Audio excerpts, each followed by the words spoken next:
Hello everybody, welcome back to the channel Tranquil Veda. आज हम अपनी बॉडी को समझने की कोशिश करेंगे, बट आयुर्वेदा के हिसाब से। अभी तक हम यही सब सोचते रहते कि हम सब एक हैं, सबका खाना पीना सेम, सबका रहन सहन सब सेम, बट आयुर्वेदा इसे बिल्कुल मना करता है। According to Ayurveda, each and every person is made up of 5 basic elements: air, fire, water, earth and space.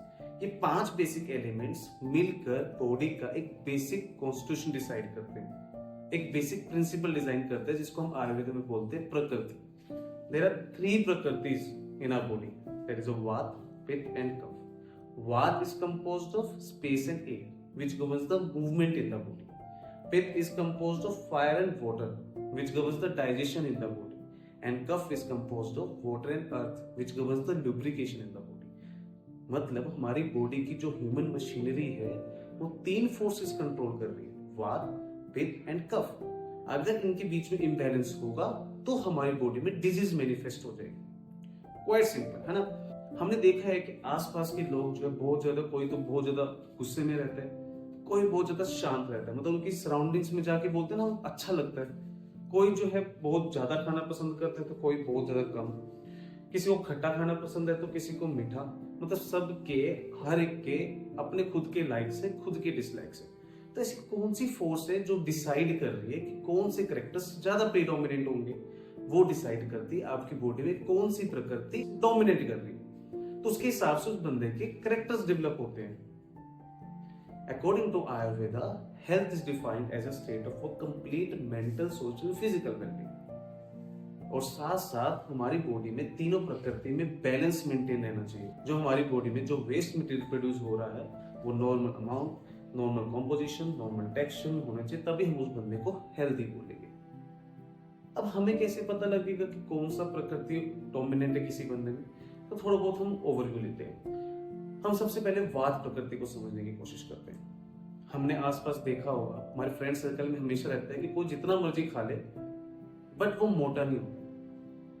समझो कि उसके अंदर थोड़ा वात डोमिनेंट प्रकृति है। उनकी स्किन जो है वो रूखी रूखी सी रहती है, हेयर्स रूखी रूखी से रहते हैं, उनकी बॉडी के अंदर मॉइस्चर कम होता है, ड्राईपन ज्यादा होता है, जिस कारण से उनको पसीना भी कम आता है।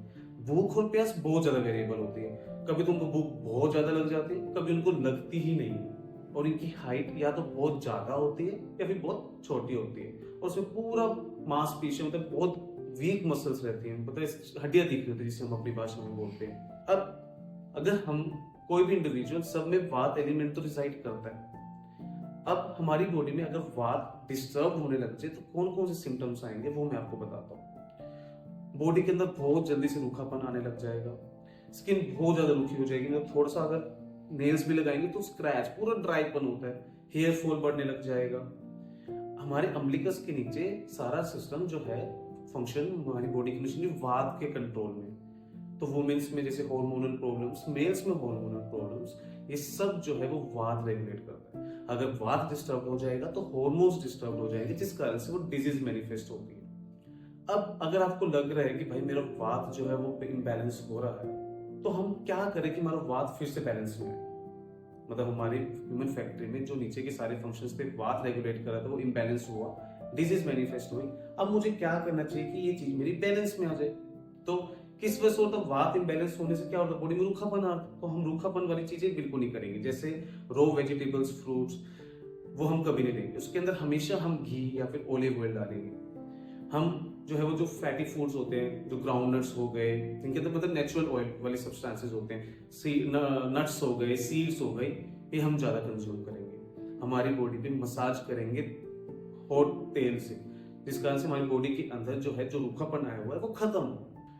योगा मेडिटेशन की तरफ थोड़ा जाएंगे, क्योंकि हमारा ब्रेन अब रेस्टलेस की तरफ जाएगा, तो हमें उसको शांत करके रखना पड़ेगा। और कोई भी हमारे जैसे पैकेट फूड्स होते हैं, केक्स होते हैं, आइसक्रीम्स होते हैं, जिनके अंदर कोई फाइबर्स नहीं होता, और जो हमारी बॉडी अंदर रूखापन बढ़ाएंगे, उसको बिल्कुल अवॉइड करना है आपको। और जो वॉकिंग होगी, जो एक्सरसाइज होगी, आपको ज्यादा कार्डियो नहीं करना है, नॉर्मल योगिक पोस्टर्स पे आपको रहना है। तो धीरे धीरे धीरे धीरे जब आप ये सब लाइफस्टाइल चेंजेस लेके आओगे तो आपका वात जो है वो बैलेंस होने लग जाएगा, और जिस कारण से वो डिजीज मैनिफेस्ट हो रहे, जो टॉक्सिन्स बन रहे थे वो बनने बंद हो जाएंगे। फिर भी आपको कुछ ऐसा डाउट हो तो please let us know in the comment section.